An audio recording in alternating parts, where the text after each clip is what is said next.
Let me expand part 1 in a natural, engaging way while keeping it appropriate for YouTube and using simple language. In the bustling financial district of a major American city, Mr. Chen sat in his spacious corner office, reviewing acquisition proposals worth millions when a cream-colored envelope caught his eye among the stack of business mail. The wedding invitation was printed on expensive paper with gold lettering, a stark contrast to the corporate documents surrounding it. He picked it up, immediately recognizing the family name. Memories flooded back of his college days 15 years ago, when he was just a hard-working student with big dreams. His roommate's family had welcomed him into their home during holidays when he couldn't afford the flight back to see his own family. They treated him like one of their own, sharing home-cooked meals and including him in family game nights.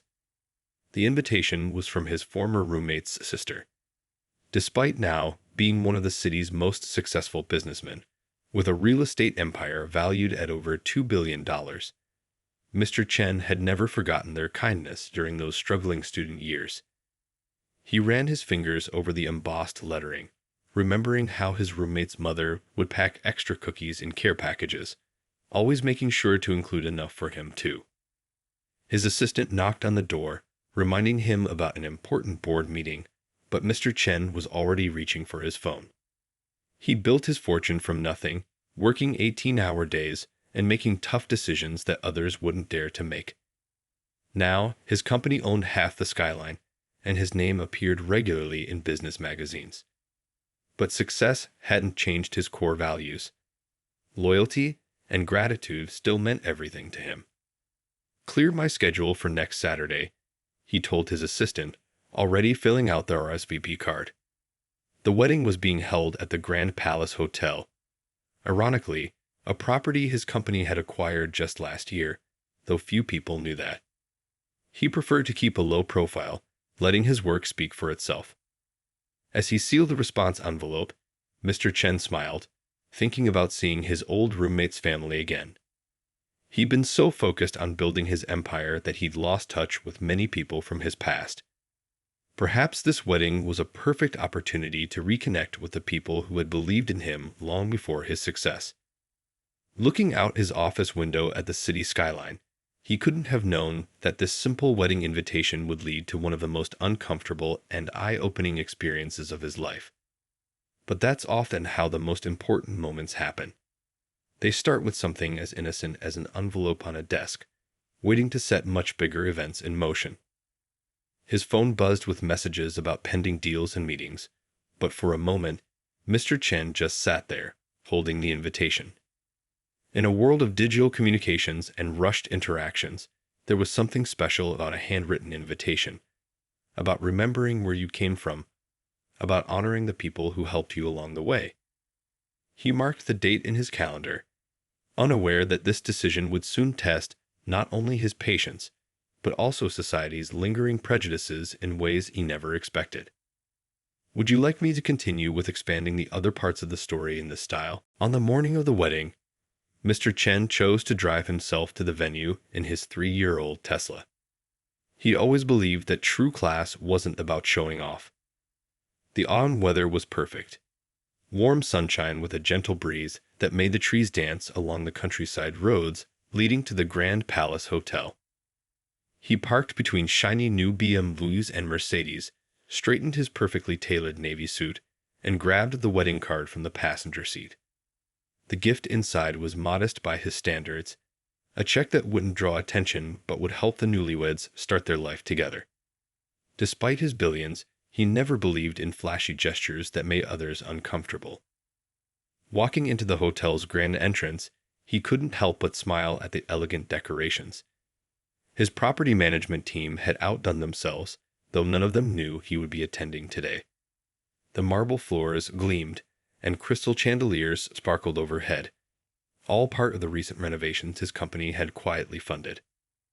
The first hint that something was off came from the way the groom's eyes followed him as he signed the guest book. Mr. Chen was used to certain looks. He'd faced them throughout his career, even as he built his company from a small startup to a corporate giant. But he'd learned to rise above them, letting success be his answer. "Welcome to our wedding," the groom said, his tone carrying an edge that didn't match his words. "And you are?"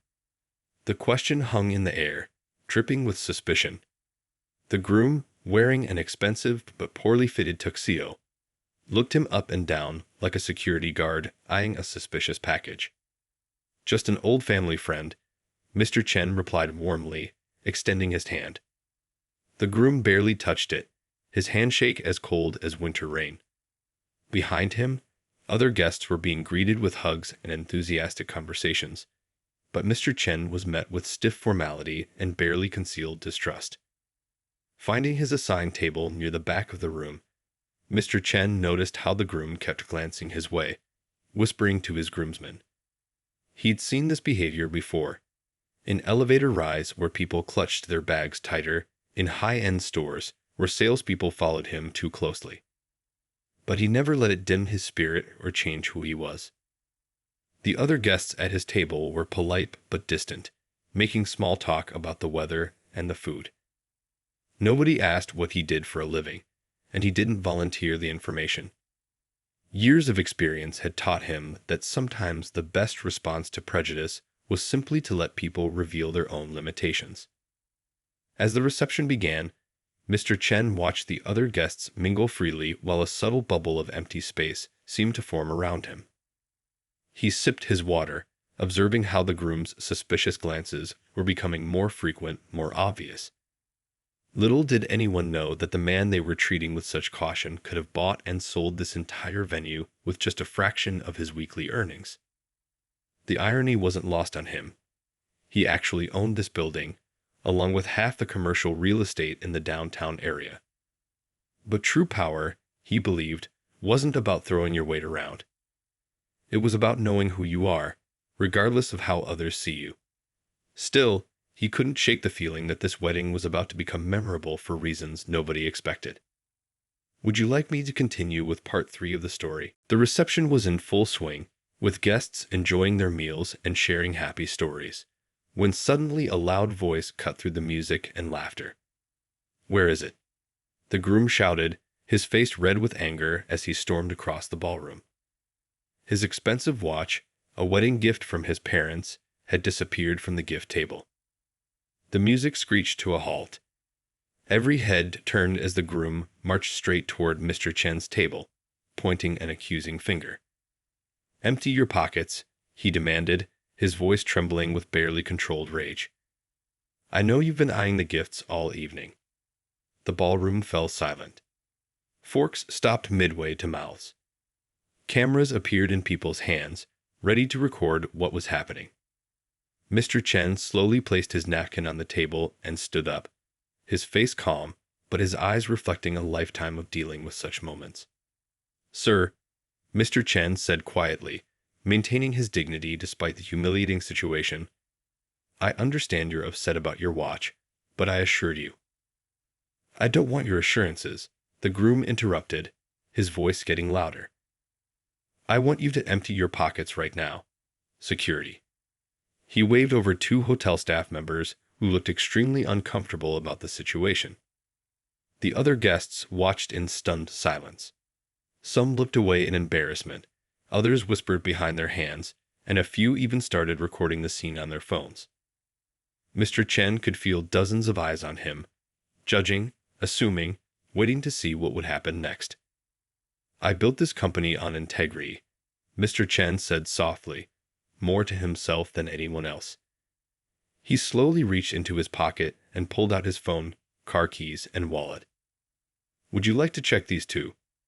he asked, his voice steady but carrying a weight that made several nearby guests shift uncomfortably in their seats. The groom snatched the wallet, rifling through it roughly. Credit cards fell to the floor, platinum, black, and gold cards that made a few onlookers gasp. But the groom was too angry to notice the names of banks that only served ultra-high net worth clients. "Sir," one of the security guards whispered urgently to the groom, "I really don't think." "Check his jacket too," the groom demanded, cutting off a security guard. "People like him always." Just then, a small commotion arose from the gift table. A young waiter had found the missing watch, It had slipped behind the table and gotten caught in the tablecloth's fold. The waiter held it up, his hands shaking as he realized what he'd stumbled into. The ballroom grew even quieter, if that was possible. The groom's face turned from red to white as he realized what he'd done.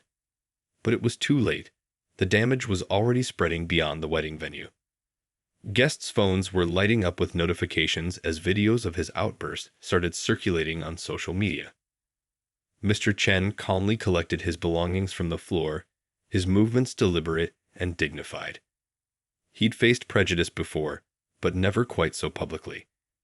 As he straightened his tie, he could already hear the whispers starting, whispers that would soon turn into a storm that would change many lives, including the groom's, forever. Would you like me to continue with part 4 of the story? Just as the situation reached its peak, the bride rushed through the crowd, her white dress rustling as she pushed past shocked guests. "Stop this right now," she cried out, her face a mixture of horror and embarrassment. Her eyes landed on Mr. Chen, and sudden recognition washed over her features. "Oh my God," she gasped, pressing her hands to her mouth. "Mr. Chen, is that really you?" The way she said his name made several guests pull out their phones and start searching. The groom stood frozen, still holding Mr. Chen's wallet, as his new wife continued speaking. "This man," she said, her voice carrying across the now silent ballroom, "helped put me through medical school. The children's hospital where I work, he built it. The scholarship program that held half my graduating class, that was his foundation." She turned to her husband, her eyes filling with tears of anger and disappointment. More gasps filled the room as people started pulling up news articles on their phones. Photos of Mr. Chen at charity galas and business award ceremonies began circulating among the guests. Someone whispered loudly about his recent Forbes cover story. Another mentioned his company's latest billion-dollar acquisition. The groom's best man, a junior banker, had turned pale. That's the owner of Richardson Enterprises," he stammered. "They own our entire office building. Half the buildings downtown. This hotel. Mr. Chen finally spoke, his voice quiet but carrying to every corner of the room. "Was renovated last year. We added the crystal chandeliers you're standing under. Updated the security system you just tried to use against me. Redesigned this very ballroom where you just accused me of theft." The bride's parents rushed forward, their faces ashen. They remembered the quiet college student who used to spend holidays at their house, who'd gone on to build an empire, but never forgotten their kindness. The father reached for Mr. Chen's hand, but before he could speak, phones throughout the room started buzzing even more intensely. The video had gone viral. Local news stations were already picking up the story. "Billionaire businessman accused of theft at wedding," read one headline. "Hotel owner racially profiled at his own property," read another. The groom's face grew paler with each passing second as he realized the magnitude of his mistake. Hotel staff hurried around, trying to maintain order as guests either stared at their phones in shock or whispered among themselves. The wedding coordinator was crying in a corner, while the photographer captured every moment of this unexpected turn of events.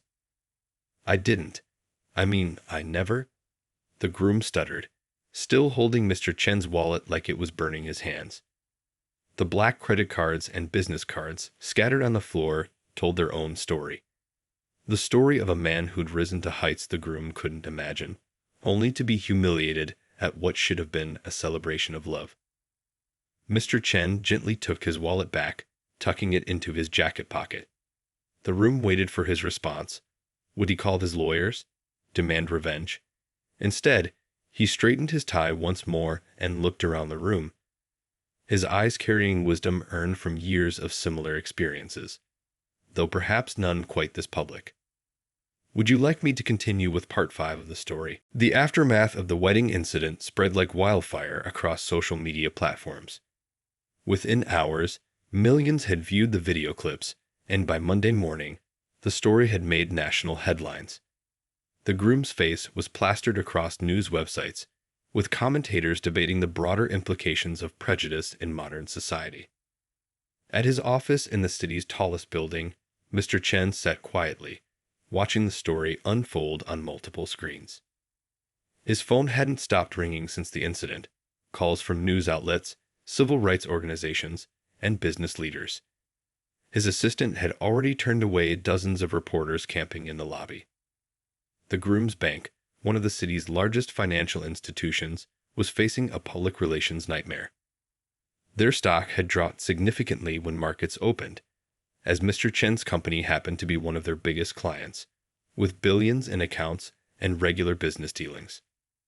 "Sir," his assistant said, entering with another stack of messages, "the bank's CEO is on line 1. They're offering a personal apology and want to discuss their diversity training programs." She paused, then added, "And the groom has been placed on administrative leave pending an investigation."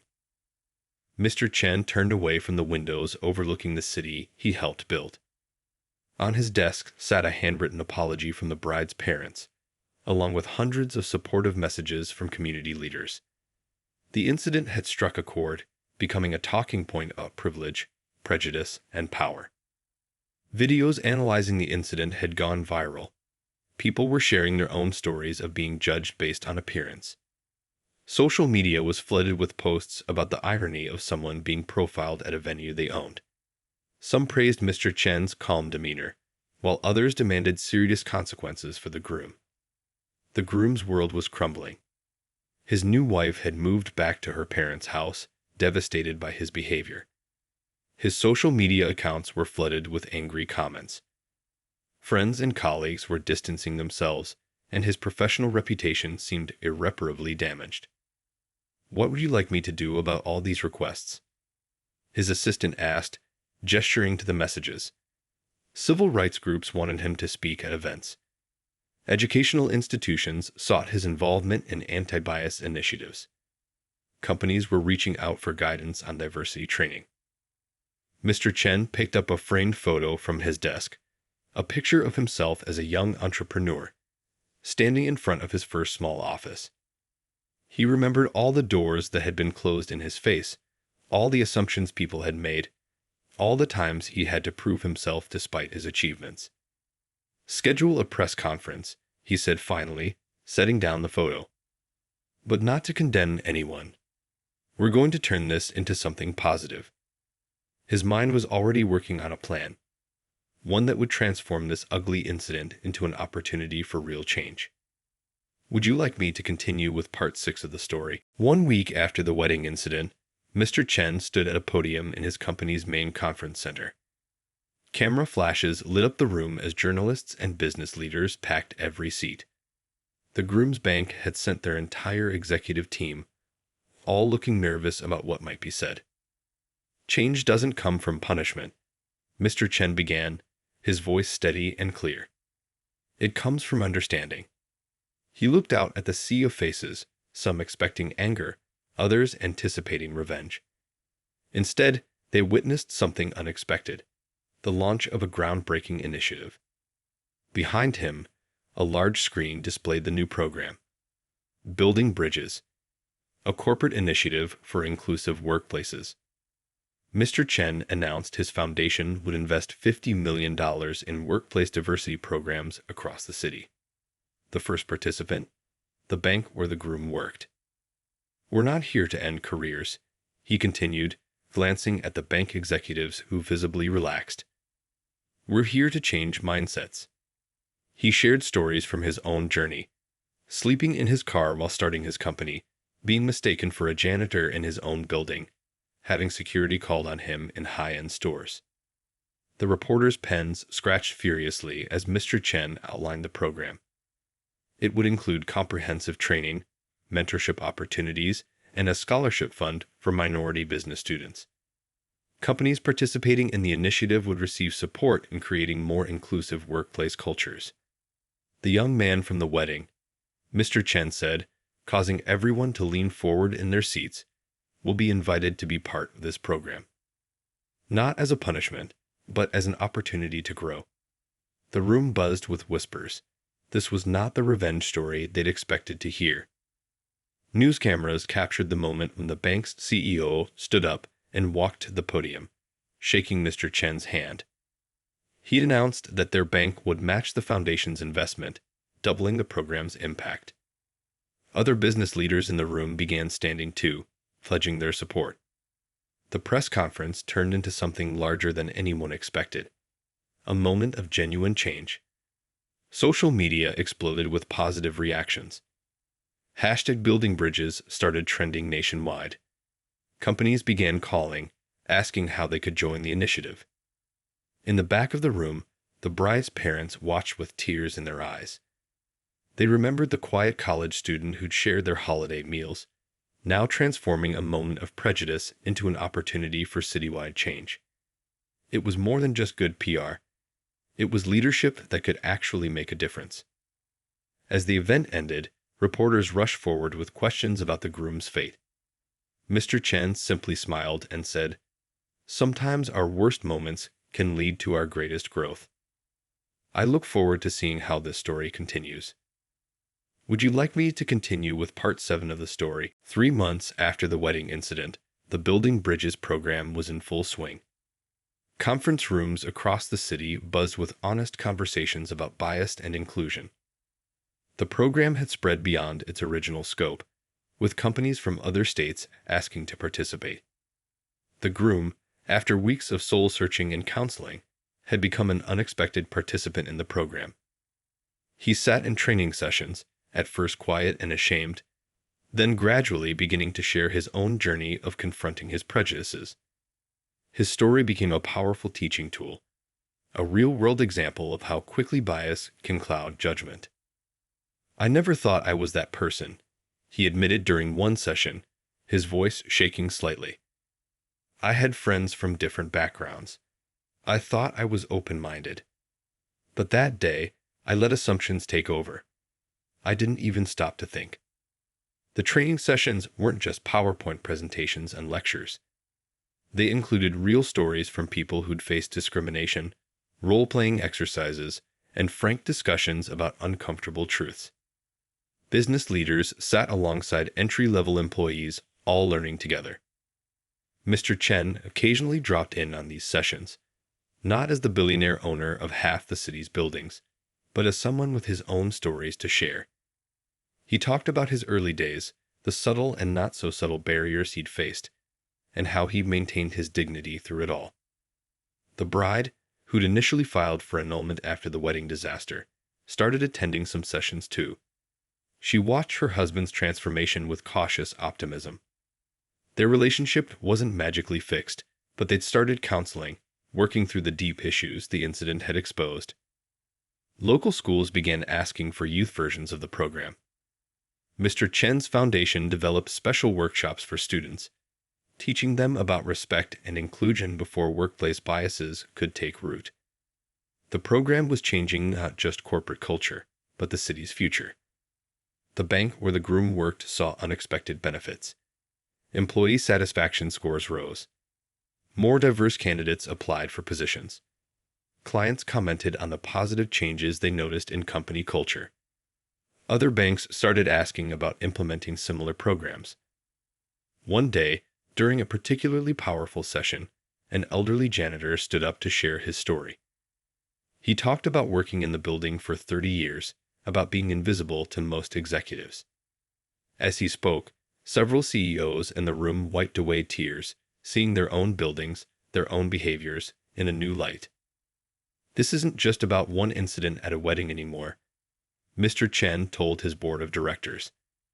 "It's about changing how we see each other, how we treat each other, how we build a better workplace for everyone." Would you like me to continue with the final part, part 8, of the story? 6 months after the wedding incident, Mr. Chen's foundation hosted a graduation ceremony for the first batch of Building Bridges program participants. The grand ballroom, the same one where the wedding incident occurred, was packed with people from all walks of life, from company CEOs to maintenance staff. The groom stood at the podium, his hands trembling slightly as he adjusted the microphone. The room fell silent. 6 months ago, in this very spot, he'd made a terrible mistake. Now he faced the crowd, including his wife, who had decided to give their marriage another chance after seeing his genuine commitment to change. Life gives us defining moments, he began, his voice stronger than expected. Mine happened right here, when I let prejudice blind me to someone's true character. I accused a man of theft based on nothing but his appearance. That man turned out to be not just successful, but more importantly, someone who chose to respond to ignorance with wisdom. The audience listened intently as he shared how the program had opened his eyes. He talked about discovering his own hidden biases, about uncomfortable realizations, and about learning to see the world through others' experiences. His voice cracked when he mentioned how close he'd come to losing everything: his job, his marriage, his self-respect. Mr. Chen sat in the front row, nodding encouragingly. The Foundation's program had already spread to 30 other cities. Companies reported improved workplace cultures, better employee retention, and stronger community relationships. What started as an ugly incident had sparked a movement. Local schools had adopted junior versions of the program. Children were learning lessons about respect and understanding that their parents never had. The city's business culture was shifting, slowly but surely, towards something more inclusive and aware. The groom finished his speech by announcing his new role. He'd be joining the Foundation as a program coordinator, sharing his story to help others recognize and overcome their own biases. His wife squeezed his hand as he returned to his seat, both of them tearing up at how far they'd come. As Mr. Chen took the stage for the closing remarks, he paused to look around the room. The security guard who'd been uncomfortable following orders at the wedding was now a diversity trainer. The hotel staff who witnessed the incident were helping implement inclusion programs. Even the local news reporter who first broke the story was there, documenting this full circle moment. Change, Mr. Chen said simply, begins with choosing how we respond to life's challenges. We can let difficult moments break us, or we can use them to break down barriers. He smiled at the graduation class, each person representing a step toward a better future. As the ceremony ended and people mingled over refreshments, there was a sense that something significant had shifted in their city. The wedding incident, painful as it was, had become a catalyst for real change, proving that sometimes the worst moments can bring out the best in people, if we choose to learn and grow from them.